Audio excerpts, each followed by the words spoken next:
So hypothetical situation. You're in a room where music is happening and all the real instruments are taken. You take a look around and you see in the corner there's this weird looking box. People tell you it's an instrument, but you're not quite sure you believe them. They tell you to play it, but you don't know how. They all look at you with scorn and derision, and your reputation is forever and irreversibly damaged. Here's how to keep this from happening to you.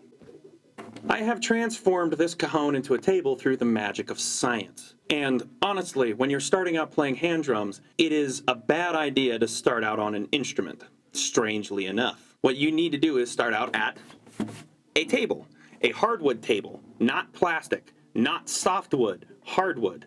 The more pain you feel when you smack that thing, the better. Because what you need to do first is train your body to be okay with hitting things at high velocity and feeling pain. Welcome to hand drumming. In hand drumming, pretty much out of the tradition of Cuban instruments or South American instruments, there are 4 basic hits.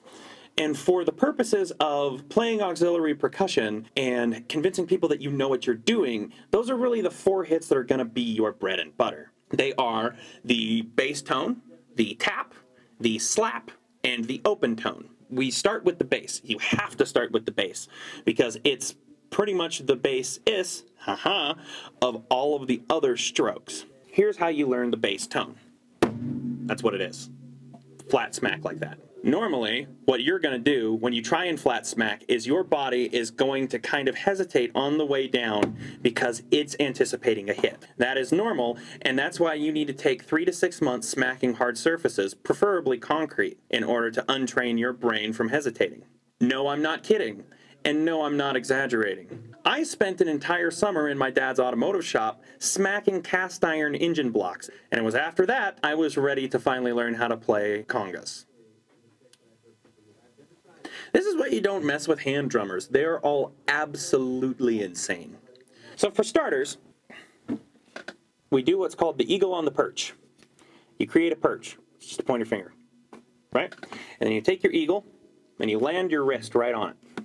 Okay? Make sure your elbow isn't on the surface. Okay? So it's suspended in air. And then you relax your left arm. Make sure you relax your left shoulder as well. And then what you do is you pull your perch out. And just let it fall. Let's do that again. Make your perch, land your eagle, relax your shoulder, drop. Ta-da! There's your bass tone.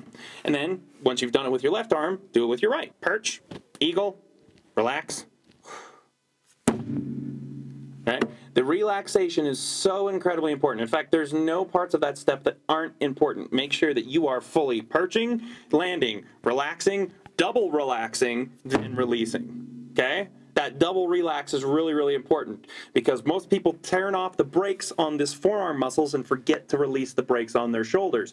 You need 0 hesitation from when you're smacking that thing at high velocity. Okay? 0 hesitation. And what you do to practice that is you sit in front of like a cinder block or something and you just start. Right? That's how you do it without a perch. Notice how my hand is still up like this before it lands back down. What that does is as it travels down, it flattens out, and eventually when it finally meets the playing surface, it's perfectly flat and you get full surface area. Ta-da! Let's fast forward to 3 months later. Oh my God, it's 3 months later. You're ready to start learning your second hit. This second hit is called the tap, and it happens when your hand is on the surface. You're not rocking back and forth like this. It's not a heel hit and a tap. There is no heel hit. It is a flat hit and a tap.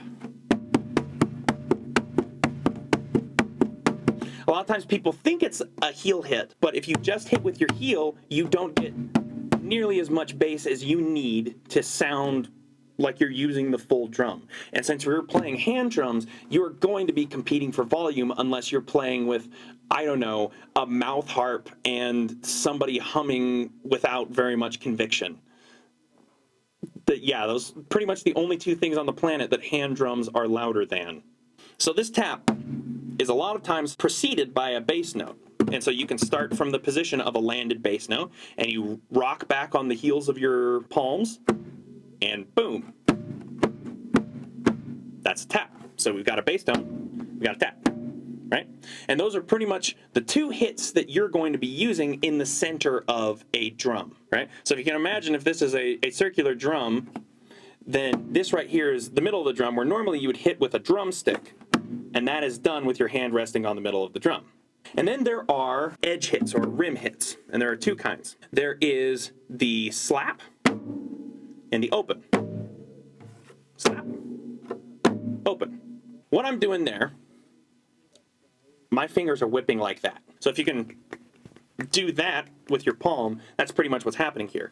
I make contact along those knuckles right there, and it brings my fingers forward with enough force to really give a nice whip.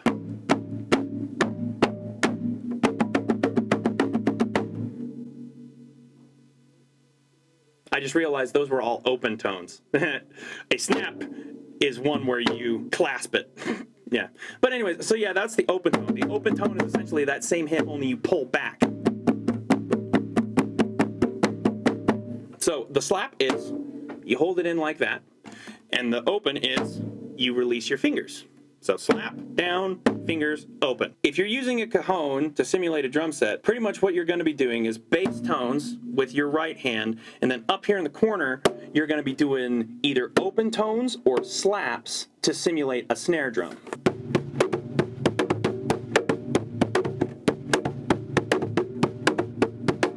Right? If you want to play something with a little bit more flavor, then there's a pattern called the marcha, which I use on pretty much everything. It starts like this.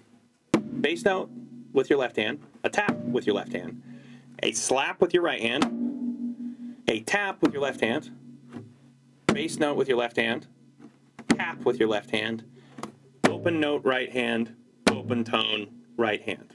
One more time. Bass, tap, slap, tap, bass, tap, open, open. One more time. Bass, tap, slap, tap, bass, tap, open, open. And when you get it up to speed, it sounds like.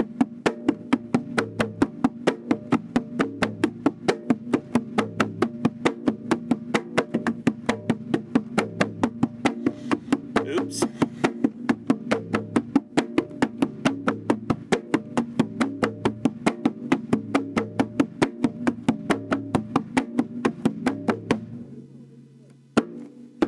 And that's all there is to it.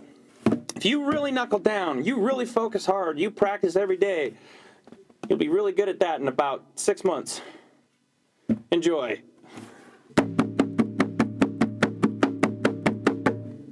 Weird.